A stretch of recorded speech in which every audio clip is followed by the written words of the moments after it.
ఏర్పాటు చేసినటువంటి సభాధ్యక్షులు మరి మహేష్ కోటయ్య గారు, అదేవిధంగా ఇక్కడి ముఖ్య అతిథిగా చేసినటువంటి గౌరవ అధ్యక్షులు సుంకు శ్రీధర్ గారు, అదేవిధంగా అఖిల భారత పద్మశాలి అధ్యక్షులు కందగడ్ల స్వామి గారు, అఖిల భారత పద్మశాలి సంఘ జాతీయ ప్రధాన కార్యదర్శి కందగడ్ల స్వామి గారు, అదేవిధంగా రాయపూర్ అధ్యక్షులు గారు, నాగ్పూర్ అధ్యక్షులు గారు, మరి మహారాష్ట్ర నుంచి వచ్చినటువంటి ప్రముఖులు, అదేవిధంగా మహారాష్ట్ర ముంబైలో ఉన్నటువంటి మరి మన జగత్ కమలాపూర్ ఆడబిడ్డ మరి బైరి అన్నపూర్ణ గారు, సినిమా మరి యాక్టర్ గా ఉన్న వ్యక్తి కవిత గారు, అదేవిధంగా నాకు ఇక్కడికి వచ్చినటువంటి పద్మశాలి బిడ్డలు, అన్నలు, అక్కలు, తమ్ములు, మరి పత్రికా రిపోర్టర్లు అందరికి కూడా మార్కండే వంశస్థులందరికీ కూడా శిరస్సు వంచి పాదాభివందనం చేస్తున్నాం.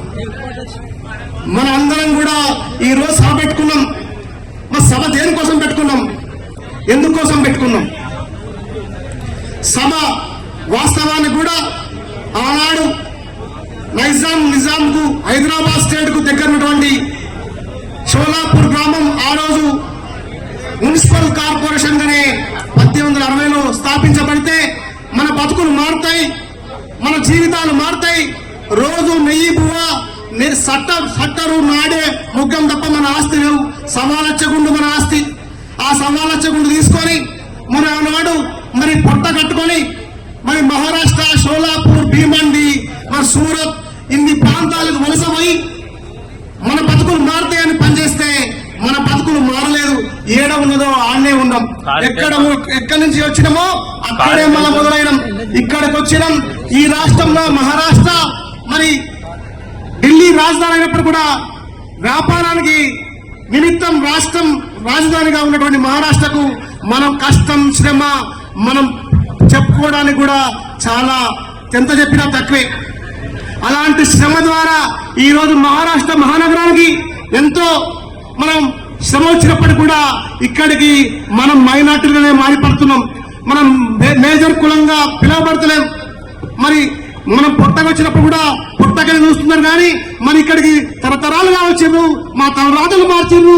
మా మహారాష్ట్ర ప్రభుత్వాల్లో వీళ్ళ శ్రమ ఉందనే విషయాన్ని ఇంకా గుర్తించకపోవడం కూడా నాకు చాలా సిగ్గేస్తుంది.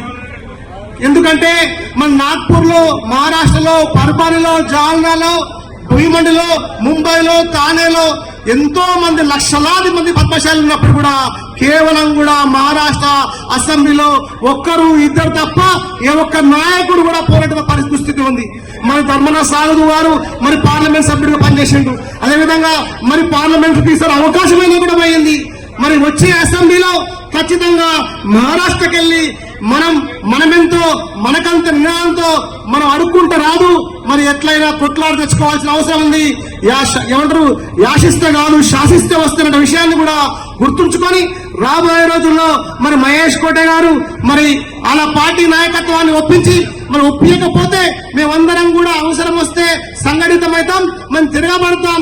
ఏదైతే కుర్మి సోదరులు సోదరులు రాజ్యాధికారం తెచ్చుకున్నారు, అదేవిధంగా గుల్జర్లు ఏదైతే గుజరాత్ లో తిరగబడి రాజ్యాధికారం తెచ్చుకుంటున్నారు. మనం భయపడద్దు.